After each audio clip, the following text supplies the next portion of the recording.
Aposentadoria. Saiba o que muda para os atuais servidores públicos civis e membros de poder com a criação do Fundo de Previdência Complementar do Setor Público. Desigualdade. Entenda como os direitos das mulheres podem ser comprometidos. Aposentadoria especial. Conheça as principais mudanças. Portabilidade. Falta de normas gerais nacionais causa prejuízos a novos servidores. E mais, impactos econômicos. O que a Previdência Complementar tem a ver com a Lei de Responsabilidade Fiscal? Aumento de despesa líquida com pessoal. Por que poupar as contribuições dos servidores pode comprometer os seus planos? Carreira pública. Conheça os desafios da gestão com a Previdência Complementar. Democracia. Depois de participar do seminário do Sindileges e de discussões com internautas, relator reconhece a necessidade de rever os impactos da proposta para as aposentadorias especiais. A Constituição de 1988 estabelece regras de contratação totalmente diferenciadas para o servidor público e o trabalhador do setor privado. Essas diferenças geram direitos e deveres muito específicos a cada um desses grupos. Para o empregado da iniciativa privada, a Constituição garante direitos especiais, como o FGTS, a participação nos lucros das empresas e um regime geral de previdência social, o INSS. Já para o servidor público e membro de poder, são garantidos outros direitos, como a estabilidade e a aposentadoria equivalente à contribuição sobre a remuneração global, definidos em razão dos deveres fixados em lei, com sacrifícios que podem custar até mesmo a própria vida. Pois bem, com o discurso de que precisa resolver o rombo previdenciário, o governo federal se empenha para criar um fundo de previdência complementar para o servidor público civil e membro de poder. O argumento usado pelos defensores da proposta é a necessidade de igualar os direitos entre servidores públicos e trabalhadores da iniciativa privada. Esse nivelamento, porém, vai ficar restrito aos aspectos previdenciários. A medida é polêmica, como mostra a reportagem de Patrick Martin. Atualmente, o governo federal apresenta um rombo da Previdência Pública de 52 bilhões e 700 milhões de reais. Quase 54% desse valor corresponde ao déficit com aposentadorias e pensões do Poder Executivo Civil.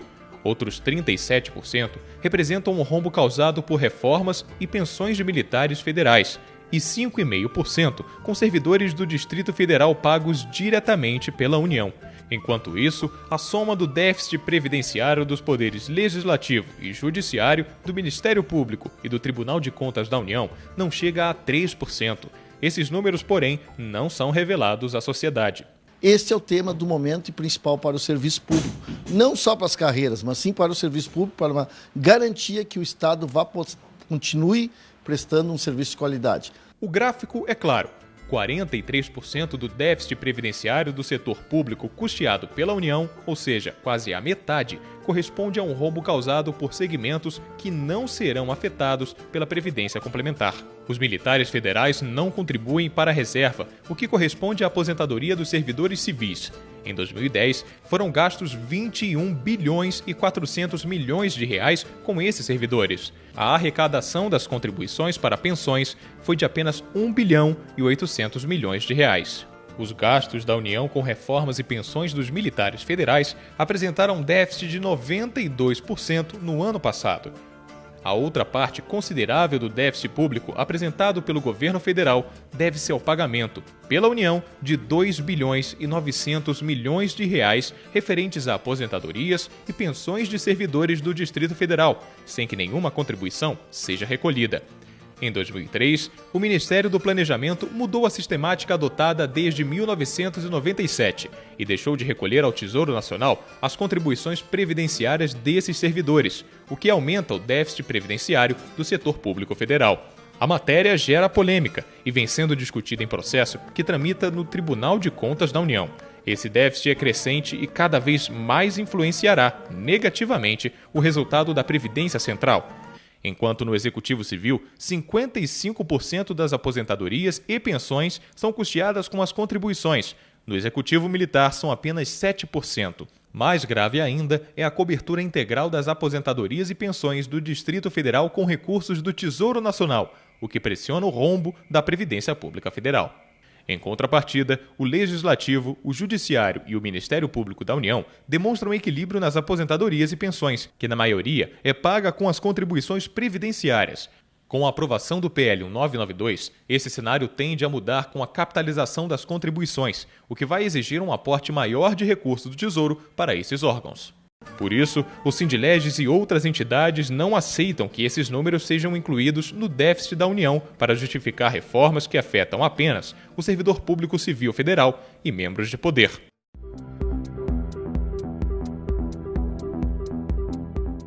Para receber a aposentadoria, os trabalhadores seletistas do setor privado contribuem com alíquotas que variam de 8% a 11% sobre o teto do INSS, de quase R$ 3.700. O valor da contribuição mensal é limitado a R$ 406.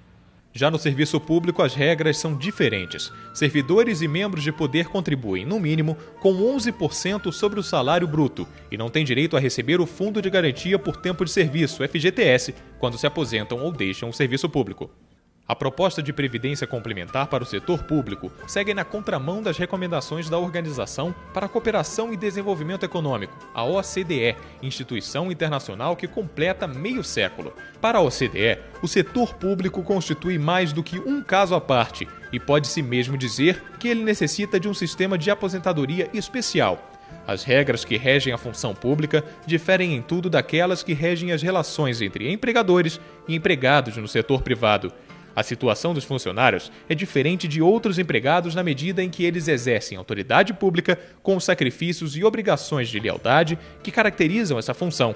Ainda de acordo com a instituição, aos servidores públicos civis devem ser oferecidos suficientes proteção, estabilidade e nível de pagamento em seus empregos e clara definição de deveres e direitos. No próximo bloco, saiba mais detalhes sobre a proposta do governo de criar uma previdência complementar para servidores públicos federais e membros do poder e as consequências na gestão pública. Eu volto rapidinho.